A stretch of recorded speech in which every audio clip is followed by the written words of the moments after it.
The U.S. State Department has recently expressed disappointment at the Indian government's refusal to allow a delegation on religious freedom to visit the country this week. 3 delegates from the U.S. Commission on International Religious Freedom were scheduled to visit India, but they were not granted visas. One of those delegates is Father Thomas Reese, and he joins us now from our Washington, D.C. bureau. Father, thanks for joining us today. Good to be with you, Heather. What was the purpose of your delegation's scheduled trip to India? Well, the reason we like to visit countries is so that we can get the actual facts and circumstances of the situation of religious freedom in a country by visiting it, by talking to religious leaders, talking to people on the ground, and also talking to government leaders to get their side of the story. Our responsibility is to advise the President and the State Department on the situation around the world in terms of religious freedom. And India is one of the places that we wanted to get a first-hand view and understanding of the situation so we could be very fair and accurate in our report. Father, did the Indian government give any reason for not granting the visa to you? No, not really. This is actually the 3rd time that they have turned us down, not given us visas, which is kind of sad. I mean, India is a dynamic democracy. It claims to be a non-sectarian state. It has pledged itself to international agreements on religious freedom. So what is it hiding? Why isn't it willing to have us come and look at the situation? And what is the situation that you wanted to look at? What are the concerns about religious freedom in India? Well, one of the biggest concerns is there's a lot of interreligious conflict and violence going on. There have been situations where thousands of people have been killed in conflicts between Muslims and Hindus. We've seen situations where churches have been burned, been attacked by mobs. And sometimes the police are there and they're just standing by doing nothing or, participating.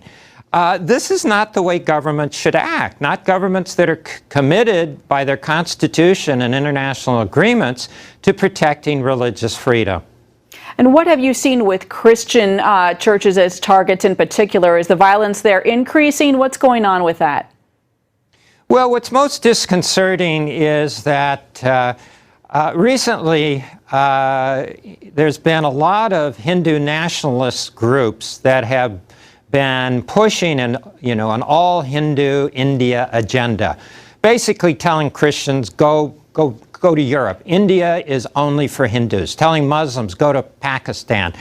And so we've seen that kind of atmosphere, that kind of rhetoric encouraging radicals to attack churches, to disrupt religious services, to actually injure and rape people who, Christians and others who, don't follow the same faith they do. This is just terribly unacceptable. And some of these groups, frankly, are groups that support the party of Modi, and he needs to speak out against it. He needs to condemn it. And not just in English to the international press, he needs to do it to his own followers in the local languages that they understand. What is your hope at this point going forward? You have not received visas. You've applied multiple times. What's the plan now? Well, our plan is to do our report to the best ability that we can. We have other sources of information, obviously newspaper reports, NGOs and other groups, religious leaders who come and visit us in Washington and report on what's going on there. We would have liked to have had firsthand personal contact with the Indian people in their country and with their government and their religious leaders. But, we're going to do the best we can with our report, lacking that personal contact. All right, and Father, can you tell us a little bit more about these radical Hindus and their attacks on churches? I know our audience is especially interested in that. Well, it's really bad. One of the things, for example, is that, for example, if a Hindu decides he wants to become a Christian, okay, under international agreements and any concept of religious freedom, a person should be able to follow their conscience to either change their faith or keep their faith, whatever they want.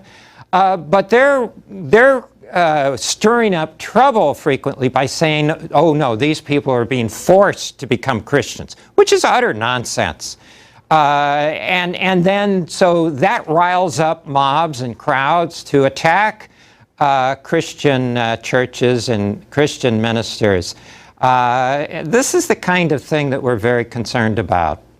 All right, Father Thomas Reese, a lot going on, a lot to pray about. Thanks for joining us.